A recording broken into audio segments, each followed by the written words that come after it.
Morning, brethren and sisters. God bless you guys. To rebuke or not to rebuke? That is the question of the day. Pardon the Shakespearean pun, but it had to be done. There's a reason I'm putting myself on video today. And I've been trying to steer clear of doing it.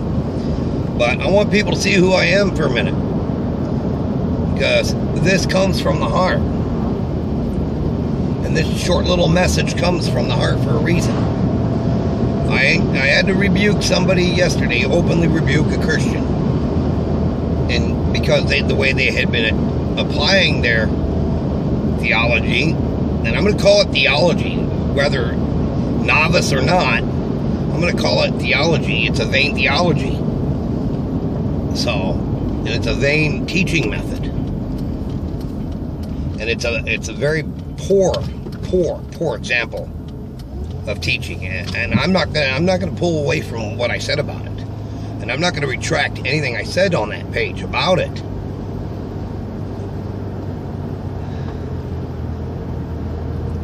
But I want to explain my reasonings behind it. And pardon me, guys, I usually have my shirts fixed where I'm not showing skin or anything. I don't like doing that. I like being modest. I like being appropriate. So bear with me a minute.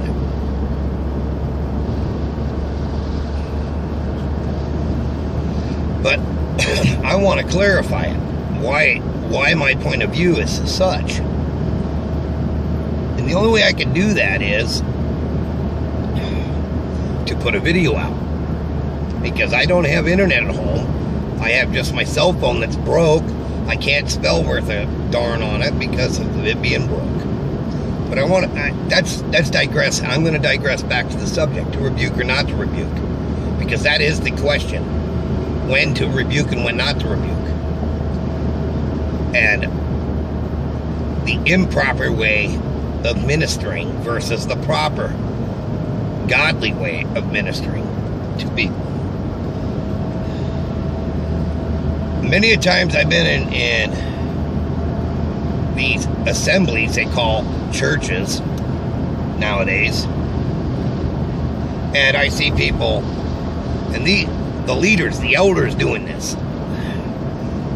They bring up a question. They pose a question. For example,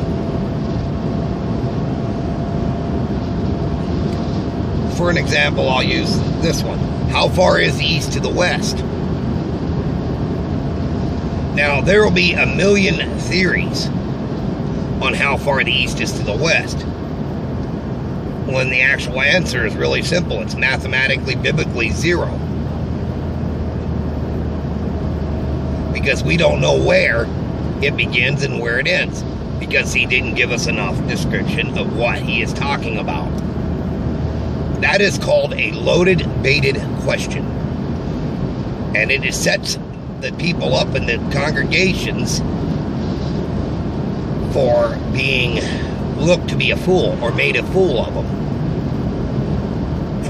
Because nobody will have the right answer or the exact answer that the speaker or the questioner, the inquisitioner, desires. Nobody's going to have that answer. Because they are not learned and they're not biblically educated to the knowledge beforehand. So now he's got you on the hook for opening your big mouth. Now he loads you with another question. Where does the earth begin and end? You know, you'll get 1,000,001 theories on it. It's very simple. God is our creator. He is our beginning. Christ will be the end of this earth. Simple as that. That's the answer that he really wanted. But then he tried to turn it around. Because it wasn't what he was getting at. But then he tells you it's not a loaded, baited question. Anytime you set somebody up to be made a fool of, it is a loaded, baited question. It is a novice teaching tool. It is an errored teaching tool. So, yes, openly rebuking him was warranted at that point. because of the way they had it approached a teaching point. Then, once I openly rebuked them, they became very pedantic and tried to start mocking our ministry's methods, the ministerial methods that we choose to use.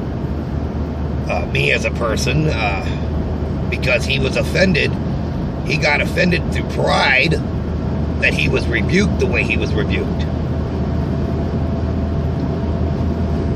When it comes to error teaching, I will be the first one to notice it, and I'll be the first one to speak against it. But I want to get onto the subject of noviceness and biblical authority. That's really what my whole time here is going to be. This is about biblical authority. Guys, we are to use the scriptures to admonish, rebuke, prove, reprove, and to teach from. Nothing else but the scripture of God's holy word. The very authority that we speak from and we speak on comes from God's anointed holy word, the Bible. We are not to be using the occult to cast out the occult. We are not to be using the things of this world to bring light to the things of this world. We are to use God's holy word for everything. Nothing else. Because when we do, we lose a piece of ourselves to whatever tool we are using. And that's the point I'm getting at. If you start studying the occult so you know the enemy, the Bible clearly tells you how you can know the enemy. But they'll use other books, and then all of a sudden starts to creep in, doubt starts to creep in. Well, maybe that's not worded the right way. Maybe it is an error. Oh, maybe the Bible ain't as accurate as it should be. Oh, maybe, too many maybes, too many variables, guys. The internet is a great weapon of Satan. A lot of things are misquoted or typed in just to create division and false errors and biblical errors.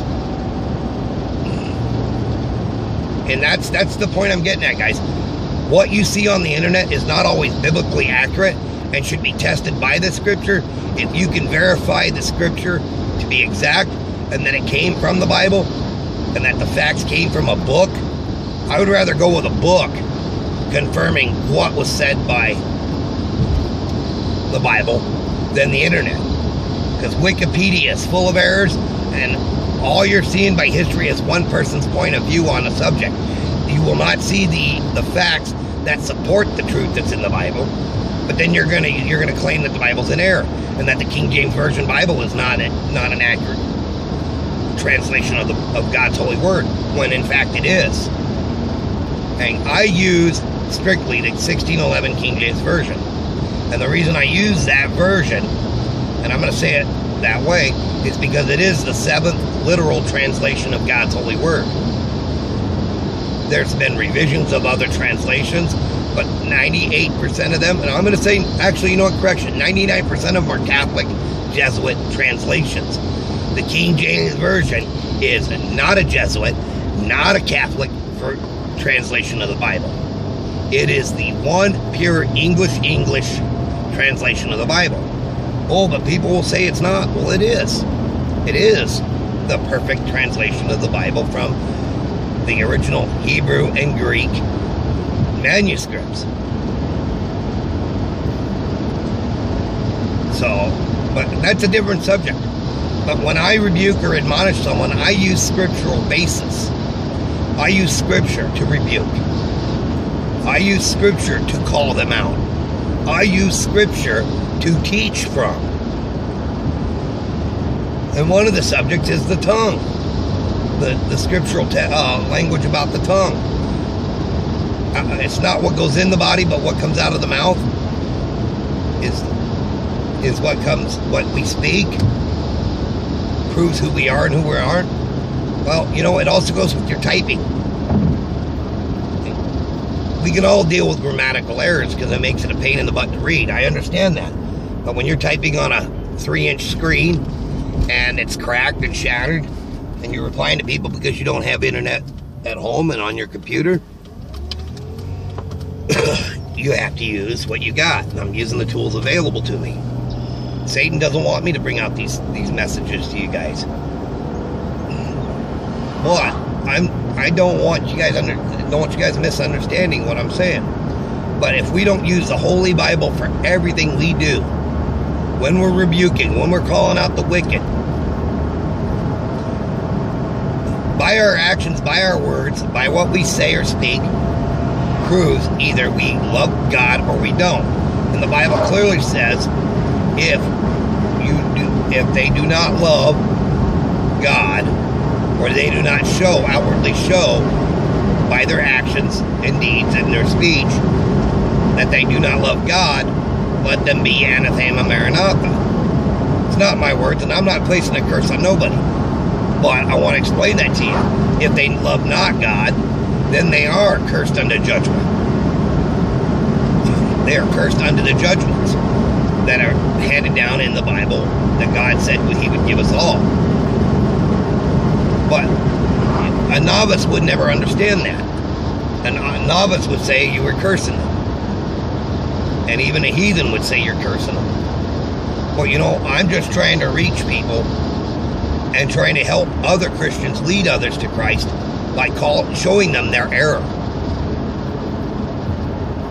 It's an error teaching, and it's a vain teaching, and it's a novice teaching.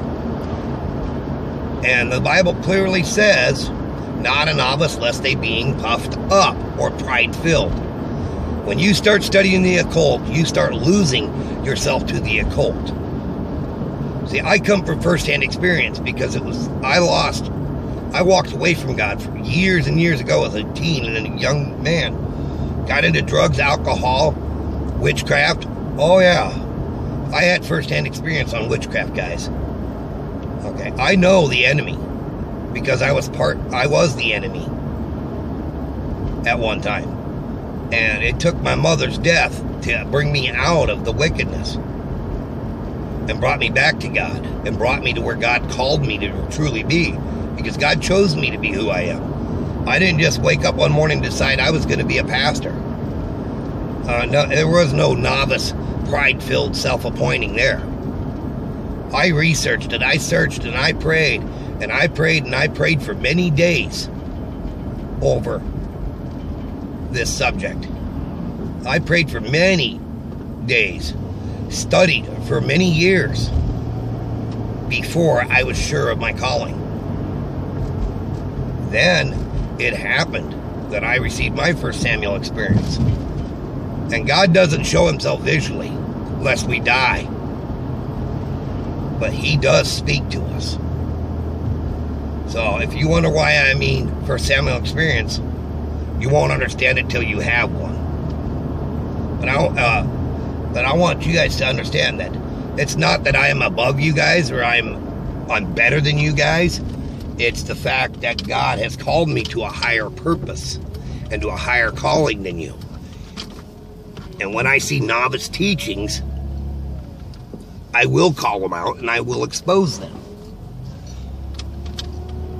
And if anybody ever thinks I act like I'm better than you, it's not even, guys. Not even. I pray and I search the scriptures 100%, and I do my diligence every day. But I want you guys to understand that I ain't attacking you as you might, it might perceive it as. But I'm calling you out to stop your false teaching. You want to learn how to teach. Look at some of the videos that are out there. Right ways of teaching and wrong ways. You can see it. It's plain as day. Black and white, guys. It's plain as black and white print. Right there in your Holy Bible. God bless you guys. Peace.